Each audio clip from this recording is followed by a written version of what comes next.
ओम नमः शिवाय सभी सब्सक्राइबर और इस हमारे साथ इस महान कथा में जुड़ने वाले सभी लोगों को।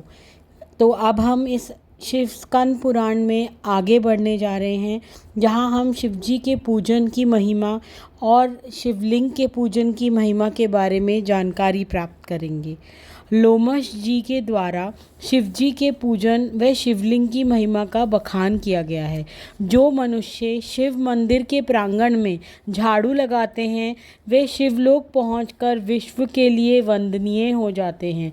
जो शिव मंदिरों की सफाई व सफ़ेदी करवाते हैं वो उत्तम गति को प्राप्त होते हैं।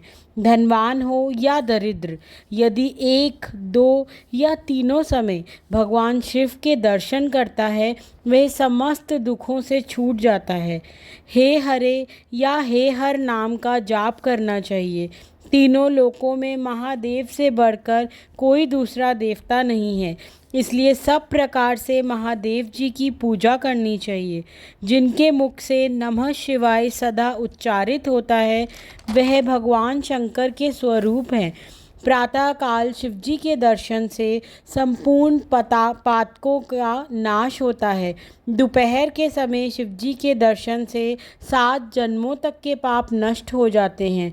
रात्रि काल में दर्शन से जो पुण्य प्राप्त होता है उसकी कोई गणना नहीं की जा सकती। पुराण पाठ, कथा, संगीत भगवान शिव को प्रिय हैं। इनकी व्यवस्था करनी चाहिए। इससे पापी मनुष्य भी पाप से मुक्त होकर शिवलोक में चले जाते हैं।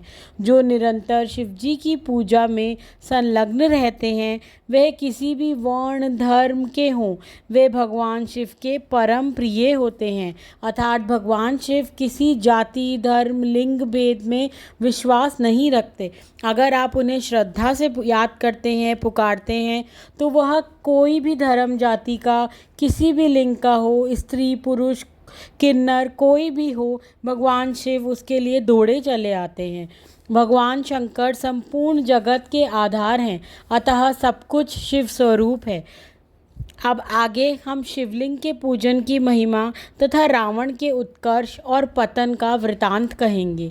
लोमश जी कहते हैं, जो भगवान विष्णु हैं उन्हें शिव जानना चाहिए और जो शिव हैं वे विष्णु ही हैं। पाठिका भगवान विष्णु का व उस पर स्थापित लिंग महेश्वर का स्वरूप है, अतः शिवलिंग का पूजन सबके लिए श्रेष्ठ है। ब्रह्मा जी, इंद्रदेव, समस्त देवी देवता, गंधर्व, किन्नर और पाताल लोक में भी शिवलिंग की आराधना का वर्णन है। सभी देव, दानव और राक्षस शिवजी की आराधनाओं में रत रहते हैं। रावण ने ऐसी तपस्या की थी जो सभी के लिए दुहस्त थी।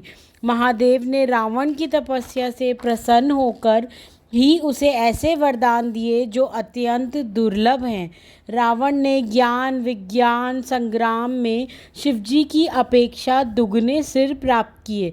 माना जाता है कि शिवजी के 5 सिर हैं, लेकिन रावण को वरदान में शिवजी ने 10 सिर प्रदान किए।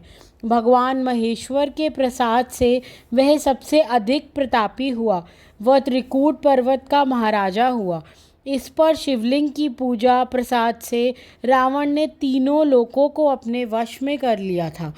अब आगे के भाग में हम कल ये जानेंगे कि कैसे रावण के इन सारे वरदान बाकी देवताओं के लिए श्राप बन गए और कैसे वो हाहाकार करने लगे और सब इकट्ठे होकर शिवलोक पहुँचे। तो आज की कथा के लिए हमारे साथ जुड़ने का बहुत बहुत धन्यवाद। आप सभी को ओम नमः शिवाय। कल शाम 4 बजे वापस से हम कथा का आगे का पाठ कहेंगे। कृपया कल भी हमारे साथ जुड़िए और हमारे इस चैनल को सब्सक्राइब करिए, बेल आइकन को प्रेस करिए ताकि आपको रोज़ नोटिफिकेशन मिलते रहें और आप इसी प्रकार हमारे साथ जुड़ते रहें। ओम नमः शिवाय।